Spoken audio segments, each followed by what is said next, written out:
नमस्ते मित्रों, आज हम व्याकरण के अंतर्गत संधि समझेंगे। संधि क्या है? दो या दो से अधिक वर्णों के मेल को संधि कहते हैं। जहाँ पर दो या दो से अधिक वर्ण मिलते हैं और उनके मिलने से कोई नया शब्द बनता है, उसे हम संधि कहते हैं। उदाहरण, विद्याधन आलय। विद्या और आलय ये दो शब्द मिलकर के क्या बन गए? विद्यालय। तो ये क्या हुआ? संधि शब्द। विद्यालय संधि शब्द हुआ। और यदि हम विद्यालय को अलग अलग करते हैं तो उसे हम विद्याधन आलय, उसे संधि विच्छेद कहते हैं। तो दो या दो से अधिक वर्णों के मेल को संधि कहते हैं। उदाहरण, रमाधनीश रमेश, विद्याधनालय विद्यालय, भानुधनुदय भानुदय। ये इस प्रकार से कोई भी शब्द हो सकते हैं। अब संधि के प्रकार, संधि के 3 प्रकार होते हैं। पहला स्वर संधि, दूसरा व्यंजन संधि और तीसरा विसर्ग संधि। स्वर संधि, जहां पर स्वर से स्वर का मेल होता है उसे स्वर संधि कहते हैं। स्वर से स्वर का मेल, जैसे यहाँ पर पुस्तक धन आलय, तो यहाँ आ और आ का मेल हो रहा है।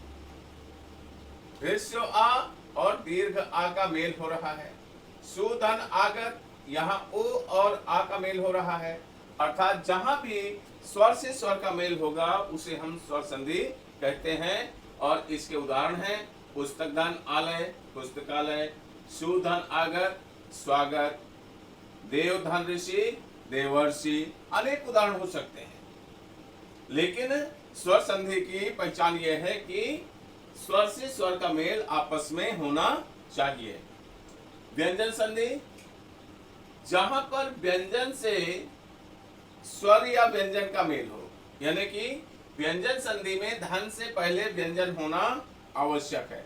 व्यंजन से व्यंजन या स्वर का जहां मेल होगा उसे हम व्यंजन संधि कहते हैं। जैसे जगत धन ईश, यहाँ पर हलंत लगा है, इसलिए ये क्या हो गया? इसका जो आ है ता का, वो आ निकल गया। ये केवल यहाँ पर क्या बचा? केवल व्यंजन बचा। और व्यंजन से स्वर का मेल होने से इसे हम व्यंजन संधि कहेंगे। जगत धनेश जगदीश, सत धन चित सच्चित। तीसरा है विसर्ग संधि, जहां पर विसर्ग से स्वर या व्यंजन का मेल हो, यानी धन से पहले विसर्ग होना आवश्यक है। तो विसर्ग का धन व्यंजन या स्वर से मेल हो उसे हम विसर्ग संधि कहते हैं। मना धन रथ मनोरथ, दुह धन जन दुर्जन। तो इस प्रकार से हमने ये समझा कि दो या दो से अधिक वर्णों के मेल को संधि कहते हैं। संधि के 3 प्रकार हैं, स्वर, व्यंजन और विसर्ग संधि। स्वर संधि, स्वर से स्वर का मेल हो। व्यंजन में व्यंजन से स्वर या व्यंजन का मेल हो। विसर्ग में विसर्ग का स्वर या व्यंजन से मेल हो। संधि के संदर्भ में अगले वीडियो में हम स्वर संधि के प्रकार समझेंगे और उसे आप देखें, आप पर वीडियो समय से मिल जाए, इसके लिए आप मेरे चैनल को सब्सक्राइब करें। धन्यवाद।